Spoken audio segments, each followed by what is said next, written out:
আসসালামু আলাইকুম রহমতুল্লাহ। আমার যুবক বন্ধুরা, তোমরা সবাই কেমন আছো? আমরা জানি জীবনের প্রথম ভোট তোমরা কালকে দিবা, পছন্দের প্রার্থীকে এবং প্রতীকে দিবা। একটা নতুন দেশ গড়ার প্রত্যয়ে, একটা পরিবর্তনের আশায় এবং একটা সুশাসনের আশায়, দুর্নীতিমুক্ত দুঃশাসনমুক্ত একটা বাংলাদেশ গড়ার আশায় আমার বিশ্বাস তোমরা এই ভোটটা উদযাপন করবা, শুধু দিবা না। এবং একাই যাবা না, ভোট কেন্দ্রের সাথে নিয়ে যাবা আপন বন্ধুকে, ভাইকে, পরিবারের সদস্যদেরকে, সবাইকে উৎসাহিত করবো। ইতিমধ্যেই আমরা লক্ষ্য করছি একটা উৎসবের আমেজ মানুষের মধ্যে লক্ষ্য করা যাচ্ছে এবং তারা সবাই পরিবর্তন চায়। বিশেষ করে রাজধানী ঢাকা অনেকটা ফাঁকাই হয়ে গিয়েছে বলতে হবে। মানুষ ছুটে চলেছে গ্রামের, যেখানে তার বুট, যেখানে তার বাড়ি, যেখানে তার নারী, যেখানে তার আপনজনেরা আছেন, সেই জায়গায়। সব মিলেই আমাদের প্রিয় বাংলাদেশ।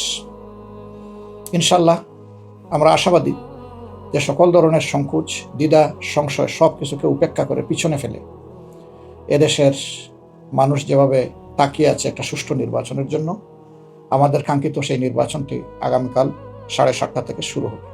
এই নির্বাচনে দুটি ভোট পছন্দ মতো যারা সংস্কার এবং পরিবর্তন চাইবে তারা অবশ্যই হায়ের পক্ষে অবস্থান নেবে, আর যারা চাইবে না তারা হয়তো নায়ের পক্ষে অবস্থান নেবে। বাকিটা সিলেকশন যার যার। কিন্তু আমরা চাই যে সবাই যেন ভোটটা উদযাপন করে। সত্যিকারের উদযাপন বলতে যা বোঝায়। আর যুবকরাই তো বাংলাদেশ, তোমাদের জন্যই বাংলাদেশ। সুতরাং তোমাদের অপেক্ষায় জাতি, আগামীর বাংলাদেশের জন্য জাতি মুখিয়ে আছে, তোমাদের দিকে চেয়ে আছে। তোমরা বাংলাদেশটা গড়ে দাও তোমাদের পছন্দ মতো। নেতা নির্বাচন করো, দল নির্বাচন করো, যারা এসে দেশের মানুষকে স্বস্তি দেবে। আর ফেসিবাদের কবলে এই দেশকে পড়তে হবে না। এমন প্রার্থী এবং দলকে সবাই মিলে দলে দলে আশা করি নির্বাচিত করো।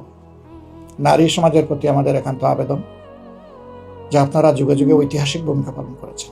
বিশেষ করে 24-এর গণ আন্দোলনে আপনাদের ভূমিকা ছিল ঐতিহাসিক।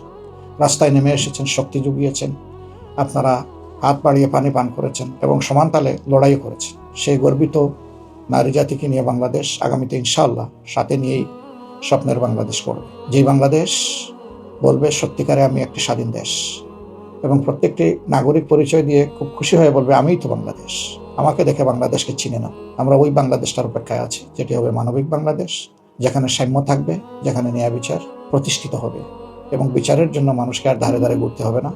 সেই বাংলাদেশের জন্য তোমরা প্রস্তুত তো সবাই? মায়েরা সবাই প্রস্তুত, বোনেরা প্রস্তুত, মেয়েরা প্রস্তুত?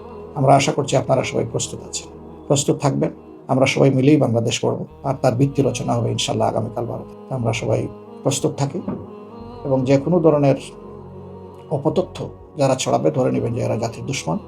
কোনো অপতথ্যে কেউ যেন কান না দেন। বিভ্রান্ত করার জন্য, মানুষ যাতে ভোট কেন্দ্রে না যায় সেই পরিস্থিতি সৃষ্টির জন্যই মূলত এই কাজগুলো করা হবে।